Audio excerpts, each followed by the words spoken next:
Hello friends, आज हम बात करेंगे इंपॉर्टेंट टॉपिक के बारे में। आज हम बात करेंगे हाइपोटेंशन या लो बीपी के पेशेंट्स को क्या करना चाहिए जिससे उनको प्रॉब्लम कम आए और उनको ब्लड प्रेशर रिलेटेड या लो बीपी रिलेटेड प्रॉब्लम्स नहीं आए, बीपी थोड़ा सा बेटर हो जाए।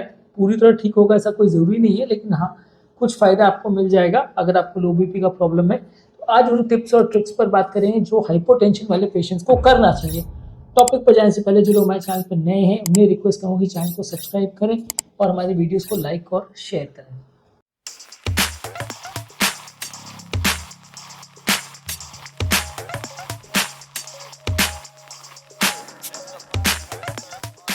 सबसे पहला और सबसे इम्पोर्टेंट टिप जो हर हाइपोटेंशन रिलेटेड वीडियोस में हर बार व्यक्ति आपको बताता होगा, ज़रूरी है कि आप पानी ज़्यादा मात्रा में पीजिए। पानी बहुत ज़्यादा इंपॉर्टेंट है। बहुत सारे पेशेंट जिनको बीपी कम होता है वो उसमें कारण डिहाइड्रेशन होता है। ब्लड प्रेशर कम होने के लिए डिहाइड्रेशन एक बहुत इंपॉर्टेंट रीज़न है।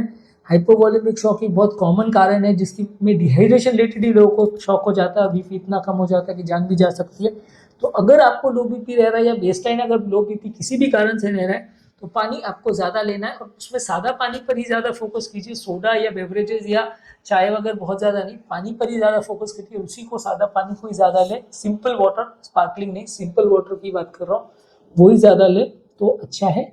ओवरऑल आपका बीपी रिलेटेड प्रॉब्लम काफ़ी हद तक कम हो जाएगा। नेक्स्ट है कि आपका नमक इंटेक बढ़ाइए। ये दूसरा मोस्ट इंपॉर्टेंट चीज़ है कि बॉडी में जब आप एक्स्ट्रा नमक लेते हो तो वो पानी को रिटेन करता है, बॉडी में पानी को ऑब्जॉर्व करता है, जिसकी वजह से अगर डिहाइड्रेशन भी है तो भी मदद करेगा। पर हाँ, सिर्फ नमक लेना है वैसा नहीं है, नमक और पानी दोनों ज़्यादा मात्रा में लेंगे तो ज़्यादा हेल्दी रहेगा। खाने पीने में भी आप नमक को बढ़ा दीजिए। एक्स्ट्रा नमक डाल के कोई ड्रिंक्स भी ले सकते हैं या नमक पानी का घोल नींबू डाल के या थोड़ा बहुत शुगर डाल के भी आप ले सकते हो। तो शुगर का तो खैर इसमें कोई रोल नहीं है, लेकिन अगर आप नमक को ज़्यादा मात्रा में ले, किसी भी फॉर्म में ले, सिंपल नमक की बात करो, सेंधा नमक वगैरह जो लोग ले रहे हैं उनको डेफिनेटली लो बीपी होगा, क्योंकि सोडियम के बदले अगर आप पोटेशियम सॉल्ट लेते हो तो वो बीपी को कम करता है। तो सिंपल सॉल्ट ही लेना है, नॉर्मल नमक ही लेना है, ज़्यादा मात्रा में लेना है अगर आपको लो बीपी का प्रॉब्लम है तो। और सेंधा नमक या लो सोडियम सॉल्ट या सोडियम के जो डेरिवेटिव्स है सॉल्ट के, उनको नहीं लेना है। नेक्स्ट है कि अगर बहुत ज़्यादा लो बीपी का अगर प्रॉब्लम रह रहा है और किसी को वास्तव में अगर चक्कर आ रहे हैं और वो कंट्रोल नहीं हो रहा है तो पाँव में कंप्रेशन स्टॉकिंग्स पहनने चाहिए। ये हाई टाइट मोजे जैसे रहते हैं जिनको आप पाँव में बांधते हो, ऑलमोस्ट घुटनों के ऊपर तक आते हैं और ये पाँव की नसों को कंप्रेस करते हैं, जिसकी वजह से थोड़ा पाँव में जो ब्लड भर जाता है, जो खड़े होने पर जिसकी वजह से हमें चक्कर आता है, वो पाँव में जो ब्लड इकट्ठा हो जाता है उसको एक तरह से पुश करते हैं और हार्ट की तरफ धक्का देते हैं, ताकि आपको बहुत ज़्यादा लो बीपी नहीं हो। और खासकर जब बैठे से उठने में आपको या कोई काम कर रहे हो तो चक्कर ना आए, उसमें ये आपकी मदद करता है। तो जो लोग को भी लो बीपी का प्रॉब्लम है उनको कंप्रेशन स्टॉकिंग्स अगर ज़्यादा ज़रूरत है तो पहन सकते हैं। सडन पोस्चर चेंजेस नहीं करने चाहिए या तुरंत, मतलब रात को सोने के बाद जब हम उठते हैं तो उसी टाइम सबसे ज़्यादा चक्कर आते हैं, तो उस टाइम पे आप थोड़ा सा ऐसा कोशिश कीजिए कि थोड़ी देर पाँव को लटका के बेड के साइड पे बैठ जाइए। उसके बाद अगर आप धीरे से खड़े होंगे तो ज़्यादा अच्छा है, आपको चक्कर नहीं आएंगे, क्योंकि जब हम सडनली खड़े होते हैं तो सारा बॉडी का पानी जो है वो पाँव में भर जाता है, जिसकी वजह से चक्कर आता है। तो आपको उसको जहाँ तक पॉसिबल है अवॉइड करना है। आपको जहाँ तक भी पॉसिबल है बैठे से उठने में आप लगभग 30 सेकंड से 1 मिनट का टाइम अगर बॉडी को देंगे तो ज़्यादा अच्छा है। नेक्स्ट है कि अल्कोहल नहीं लेना चाहिए। अल्कोहल शरीर के नसों को डायलेट करता है, ब्लड प्रेशर को कुछ हद तक लो करता है, हालांकि ये ब्लड प्रेशर बढ़ा भी सकता है, तो इसलिए हाई बीपी और लो बीपी दोनों वाले पेशेंट्स को ही अल्कोहल नहीं लेना चाहिए। ये बॉडी के ब्लड प्रेशर सिस्टम को और ऑटोनॉमिक सिस्टम को एक तरह से खराब करता है। नेक्स्ट है कि छोटे छोटे और फ्रीक्वेंट मील्स लीजिए, छोटी मात्रा में बार बार खाना अगर खाइए तो ज़्यादा अच्छा है। बॉडी का शुगर लेवल्स अगर फ्लक्चुएट करता है तो भी लोग को चक्कर आ सकता है। तो खाने में आप ये चीज़ का ध्यान रखिए कि आपको जो खाना आप ले रहे हो वो बार बार छोटी मात्रा में लेना है, शुगर लेवल्स बहुत ज़्यादा ऊपर नीचे ना हो, हर 2 घंटे में थोड़ा थोड़ा खाते रहिए तो ज़्यादा अच्छा है। नेक्स्ट है कि रेगुलरली एक्सरसाइज कीजिए, इससे बॉडी का मसल टोन इंप्रूव होगा। भागने का, दौड़ने का, मेहनत करने का, जो भी आप काम करोगे इससे आपका बॉडी का मसल टोन इंप्रूव होगा, आप ज़्यादा इफिशिएंटली हाइपोटेंशन को मैनेज कर पाओगे। तो अगर आपको लो बीपी का प्रॉब्लम है तो आपको रेगुलर बेस पे एक्सरसाइज करना है, लेकिन बहुत ओवर विग्रेस एक्सरसाइज नहीं करना है, नहीं तो बॉडी डिहाइड्रेट हो गई और ब्लड प्रेशर लो भी हो सकता है। तो बहुत ज़्यादा अगर पसीना आ रहा है तो वहाँ पे आपको थोड़ा रिस्ट्रिक्ट करना है, लेकिन ओवरऑल आपको रेगुलर एक्सरसाइज करेंगे और आधा घंटा 1 घंटा डेली एक्सरसाइज करेंगे तो लो बीपी के प्रॉब्लम में आपको फ़ायदा होगा। रात को सोते समय पाँव को थोड़ा सा उठा के अगर सोएंगे तो ज़्यादा अच्छा है। सिरहाने को थोड़ा नीचे करके और पाँव को थोड़ा ऊपर करके सोएंगे तो ज़्यादा अच्छा है। उससे क्या है, पाँव में ग्रेविटेशनल फोर्स की वजह से जो ब्लड भर गया है वो सर की तरफ आने लगता है, तो इससे आपका लो बीपी का प्रॉब्लम कुछ हद तक मैनेज हो सकता है। तो जिन लोगों को भी लो बीपी का तकलीफ है उनको रात को सोते समय पाँव को थोड़ा ऊपर उठा के सोना चाहिए।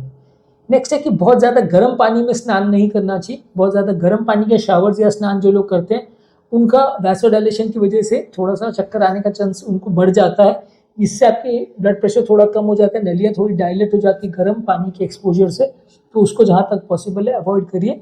नॉर्मल पानी या ठंडे पानी के साथ नहाए तो ज़्यादा अच्छा है। ज़्यादा अगर प्रॉब्लम है तो आपके डॉक्टर के साथ डिस्कस करिए कि आपको क्या प्रॉब्लम है और क्यों प्रॉब्लम है, और कोई बीमारी की वजह से ऐसा तो नहीं हो रहा है। बीमारी के साथ हो रहा है तो फिर आपको उस हिसाब से मैनेज करना पड़ेगा।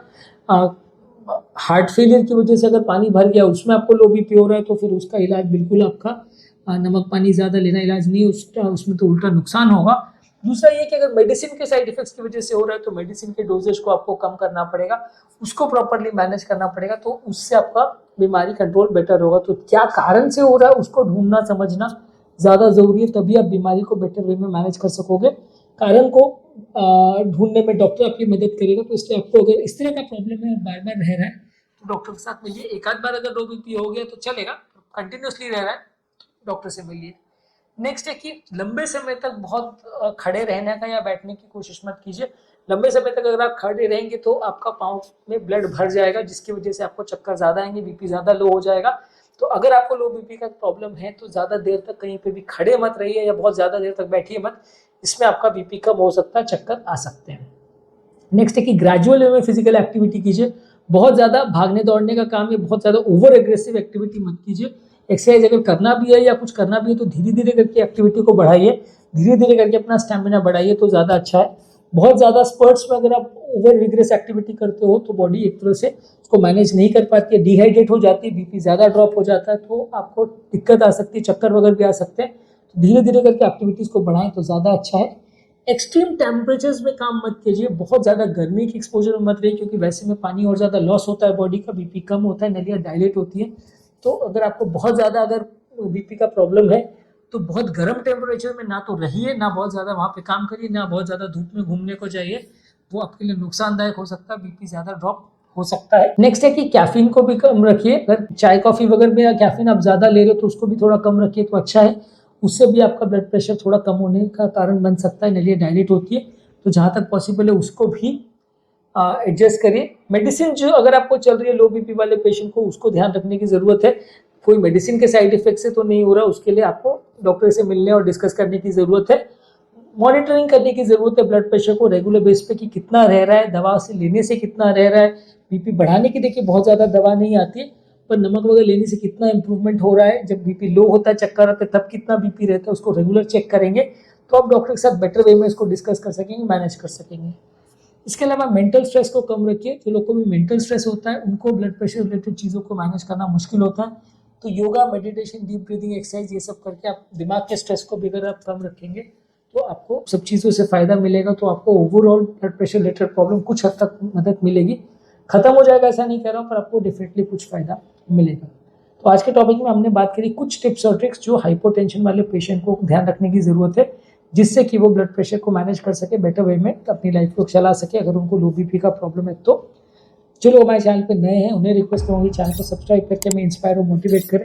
हमारे चैनल पे हाइपोटेंशन रिलेटेड वो क्या उसके कारण होते हैं उस पर भी हमने डिटेल वीडियो किया है, आप चाहें तो उसे देख सकते हैं। शॉक पर भी वीडियो किया है, आप उसे भी देख सकते हैं, तो आपको उसमें काफ़ी कुछ सीखने को मिलेगा और नई बातें मिलेंगी। हाइपरटेंशन और हाइपोटेंशन दोनों का ही अलग प्लेलिस्ट है हमारे चैनल पे, आप उन्हें डेफिनेटली चेकआउट करिए। लिंक मैं डिस्क्रिप्शन बॉक्स और आई बटन में छोड़ देता हूँ।